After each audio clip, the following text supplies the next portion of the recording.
어서 오세요. 반갑습니다. 안녕하세요. 저는 20대에 회사를 다니고 있는 직장녀예요. 얼마 전부터 남동생과 같이 살게 되었어요. 그 일이 없었다면 남동생과 같이 사는 것이 싫지 않겠지만 그 일은 이미 벌어졌고 아직도 맨 정신에서는 남동생과 같이 있는 것도 어색한 상태였기에 너무나 같이 사는 것이 싫었어요. 그래서 부모님께 여러 번 말씀을 드렸고 설득도 해보았지만 저와 남동생 사이에 무슨 일이 있었는지 모르시는 부모님은 채대 나온 동생이랑 같이 살면 여자 혼자 사는 것보다 안전하고 좋다면서 결국 남동생과 저를 같이 살게 하셨어요. 게다가 지금 살고 있는 집도 부모님의 구해주신 아파트이기에 강력하게 거절할 수도 없었어요. 결국 동생은 이사를 왔고 같이 살게 되었어요. 집안에 남동생과 단둘이 있다고 생각하니 너무 답답하고 힘들었어요. 남동생은 미안하게 되었다면서 최대한 빨리 돈을 모아서 독립할 테니 그때까지만 잘 지내보자면서 말을 걸어왔지만 남동생을 볼 때마다 자꾸 그 일들이 생각나서 순고만 싶었어요. 몇 년 전 동생이 군대에 있을 때였어요. 다른 남매들은 나이 차이 많든 적든 많이들 싸운다고 하지만 저희 남매는 1살 차이라서 그런지 어렸을 때부터 아주 친하게 지냈어요. 서로에 대한 비밀이 없을 만큼 서로에게 의지하고 도움을 주면서 지내왔고 서로의 친구들까지 다 알고 친할 만큼 아주 가까운 사이였어요. 그래서 동생이 군대 휴가를 나올 때마다 제 친구들과 동생 친구들까지 다 모여서 술도 마시면서 같이 즐겁게 놀았습니다. 그때도 동생이 휴가 나왔을 때였어요. 3번째 나온 휴가였는데 동생 친구들은 대부분 군대를 가서 못 봤고 제 친구들도 졸업 및 취업 준비로 바빠서 동생과 저랑 둘이서 술을 마셨어요. 평소 같았으면 부모님께서도 적당히 먹고 들어오라고 하셨을 텐데 동생이 갑자기 나온 휴가라서 부모님께서는 단풍여행을 가신 상황이어서 빨리 들어오라고 찾는 상황이 아니었어요. 집에 들어가도 딱히 할 일도 없고 동생은 휴가 나왔는데 집에만 있기 싫다고 해서 평소보다 좀 많은 술을 마시게 되었어요.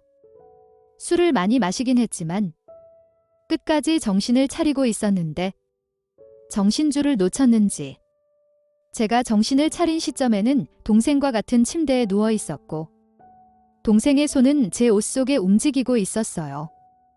조심히 동생의 손을 빼려고 하였지만 채대생인 동생의 힘을 막을 수가 없었어요.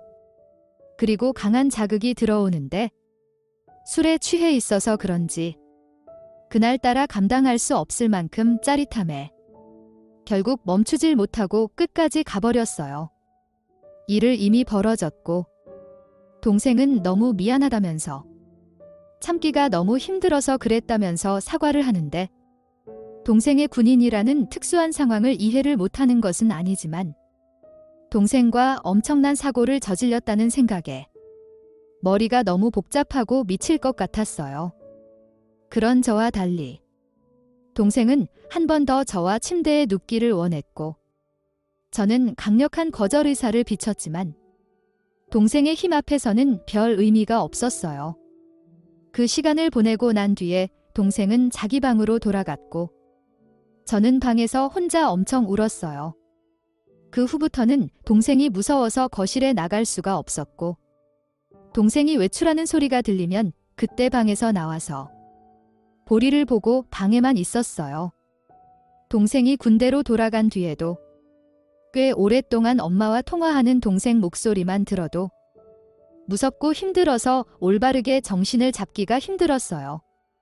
또 얼마간 시간이 지나서 동생은 휴가를 나왔고 예전 같았으면 나가서 같이 술도 마시고 영화도 보면서 놀았겠지만 저는 몸이 안 좋다는 핑계로 집에만 있었습니다.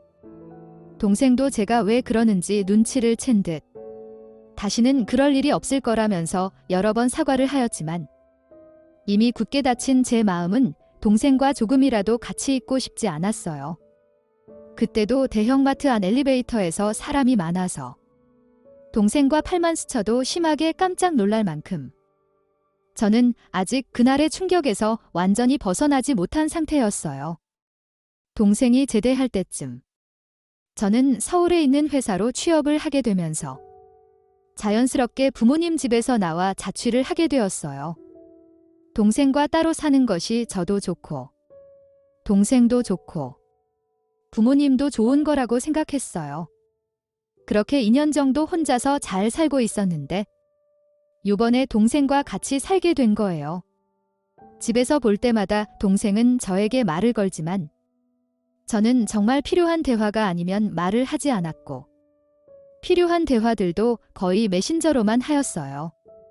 처음에는 계속 미안하다면서 괜찮다고 하더니 동생도 시간이 지날수록 답답하고 짜증이 났는지 얼마 전에는 방 안에 있는 저한테 들으라는 식으로 큰 소리로 화를 내었어요.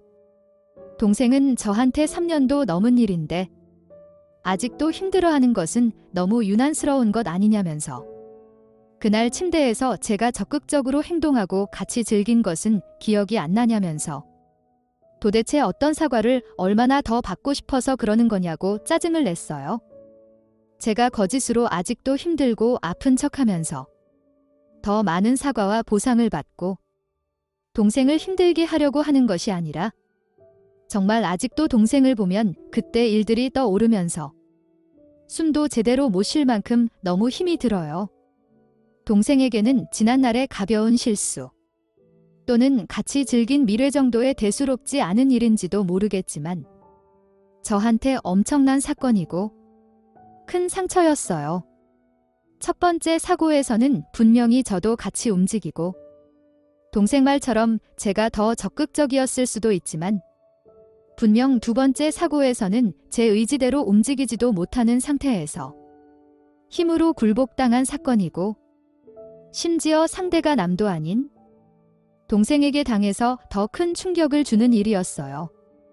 현재도 여전히 동생과 같은 집에서 살고 있고 여전히 대화도 없고 같이 보내는 시간도 없고 퇴근하고 오면 각자 방에만 있어요. 가끔 부모님이 오시면 그때 같이 밥도 먹고 거실에 잠깐 앉아 있어요. 서로의 안부를 묻고 같이 팔짱 끼면서 다니던 남매는 그날 이후로 완전히 끝이 난 것 같아요. 이제는 남보다 더 못한 남매 사이가 된 것 같아요.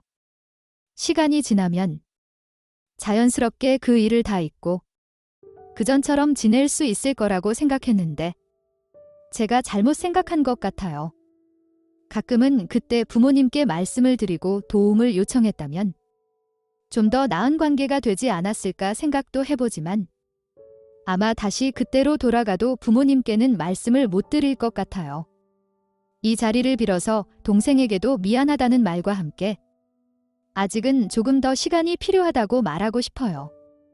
오늘의 사연은 여기까지입니다. 구독과 좋아요, 알림 설정 부탁드립니다.